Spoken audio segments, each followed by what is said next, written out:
la primera parte te prometí la prueba, la evidencia de que el pasado gangsteril de Fidel Castro no es una opinión, sino un hecho documentado. No vamos a esperar más. Aquí la tienes. Este es un informe de la policía cubana de 1957. Observa aquí. Su nombre, Fidel Alejandro Castro Ruz. Claramente fichado desde 1949 como miembro de la UIR, una organización gangsteril. Pero eso no es todo. En este otro, una acusación judicial con acta policíaca y todo, vemos cómo lo atrapan con una pistola.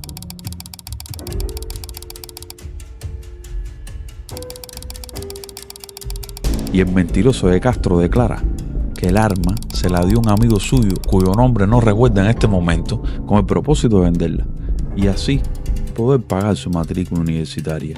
No es invento mío. Aquí puedes leer cómo Castro suplica que lo suelten, que él es un santo. Craso error. Nunca se presentó a juicio y, como podemos ver acá, su nombre fue publicado en la Gaceta Oficial como prófugo de la justicia.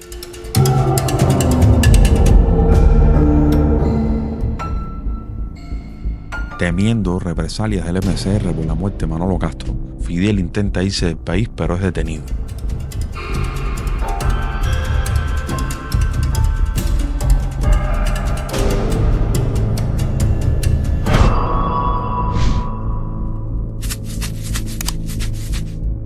¿Y qué hace entonces? Aprovecha un viaje a Bogotá, Colombia, para una conferencia estudiantil antiimperialista organizada por peronistas y controlada en las sombras por los comunistas. Irónicamente, termina en medio de Bogotazo, una masiva revuelta popular. Otra historia de caos donde el nombre de Castro parece ligado a la violencia, pero esta es otra historia. Volvamos a Cuba. Verano de 1948. La Habana sigue siendo un polvorín. Otro asesinato sacude el entorno universitario. La víctima, Oscar Fernández Caral, sargento de la policía universitaria y simpatizante del MCR. En el entierro de Manolo Castro, Fernández Caral había acusado a Fidel de haber sido uno de los asesinos. Además, Caral había participado en la sangrienta batalla de Orfila unos meses antes. Una verdadera batalla campal entre el MCR y la UIR.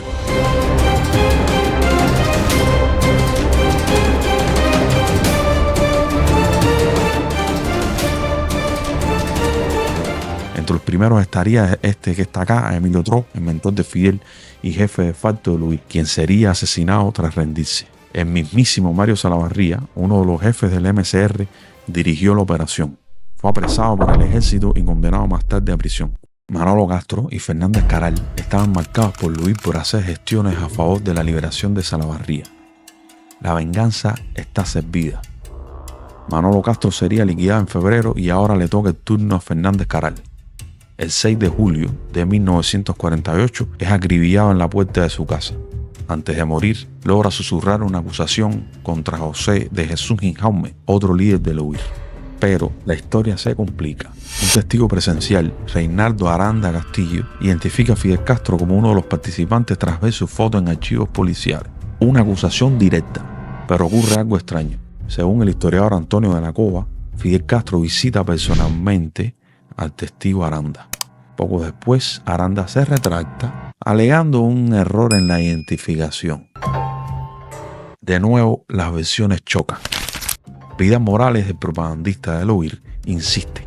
Fidel no disparó, pero fue el instigador, el que señaló el objetivo. La revista de Masferrer, Tiempo en Cuba, lo acusa directamente junto a otros miembros del UIR. Fidel Castro y Ginjaume son acusados formalmente de asesinato, pero como un déjà vu, el caso es desestimado por falta de pruebas concluyentes. La retractación del testigo Aranda es clave, es fundamental. Fidel vuelve a pasearse libremente por las calles de La Habana. 2 asesinatos políticos en menos de 5 meses. Manolo Castro y Oscar Fernández Caral. En ambos, el nombre de Fidel Castro resuena en investigaciones y acusaciones. En ambos sale indemne judicialmente, pero su reputación está hecha. Es conocido como pistolero, como gángster. la situación es insostenible. En septiembre de 1948 y 1949, la UIR intenta asesinar a Rolando Manferrer, jefe del MCR. Quieren completar así su venganza por la muerte de Emilio Tro. Según los informes, Fidel lidera uno de esos ataques. El intento fracasa y Castro debe huir y esconderse otra vez. Según este de acá, Enrique Huertas, presidente de la FEU en 1950, Fidel era tan paranoico que el espejo retrovisor de su carro tenía una ligera modificación para evitar sorpresas. Entonces él tenía una máquina, un Chevrolet color chocolate, con esta característica que nunca lo he oído decir. El espejo retrovisor de todas las máquinas es uno solo. El de él era todo desde una puerta a la otra, para mirar por todos lados. No se confiaba en los espejos laterales ni nada, sino arriba. Así que la única persona que yo he visto, el único carro que yo recuerdo haberlo visto así. Huertas fue testigo también de una de las tantas veces que Fidel tuvo que huir de Rolando Manferrer. Manferrer lo persiguió varias veces, una vez frente al cementerio, cerquita del cementerio, 2 y 23 por ahí. Entonces estábamos allí, el grupo que llegábamos, y llegó Castro. Siempre llegaba con su ínfula y su cosa, ¿no? Y se sentó a comer un arroz frito. Pues parece que se lo dieron a Manferrer y vienen y se lo dicen y voló. Yo lo vi volando. Si hubieran ido a competencia de deporte de ese, saltar valla, se lo hubiera llevado también. Su salvación temporal llega de forma inesperada, en matrimonio. En octubre de 1948 se casa con Mirta Díaz Balart, de una familia con importantes conexiones políticas. Una de esas conexiones, pues el mismísimo Fulgencio Batista, amigo de la familia, quien incluso envía un generoso regalo de bodas, $500 para cada novio. ¡Qué ironía del destino! El matrimonio le da respetabilidad y una excusa perfecta para salir del país. Una luna de miel en Estados Unidos lo aleja del peligro inmediato de las calles habaneras.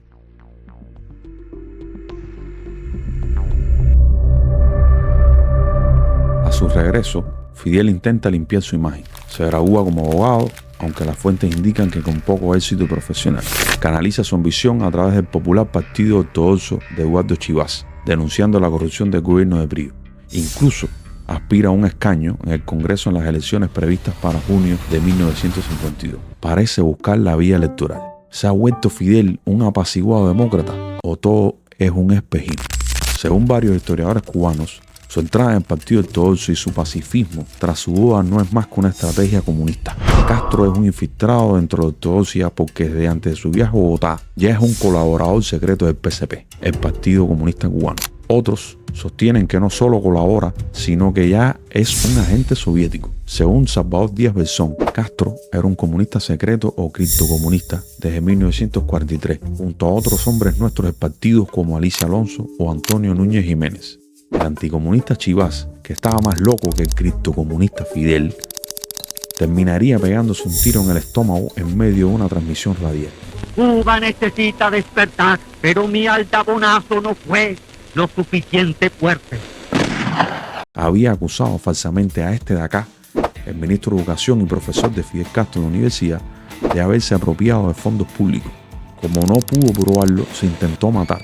Unos dicen que todo fue un show para victimizarse, pero el paripé no salió nada bien. Murió 11 días después. Miren, échenle un vistazo a lo que viene allá.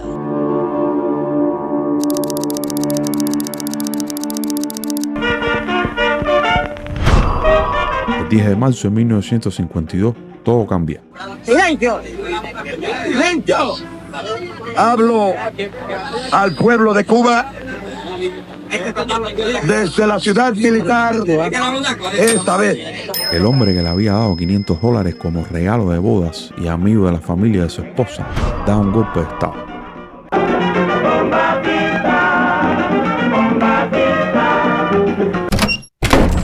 Sus aspiraciones electorales se fuman, pero para un hombre con su pasado, con su experiencia en la violencia ganteril, el oscuro y radical camino hacia el poder está servido.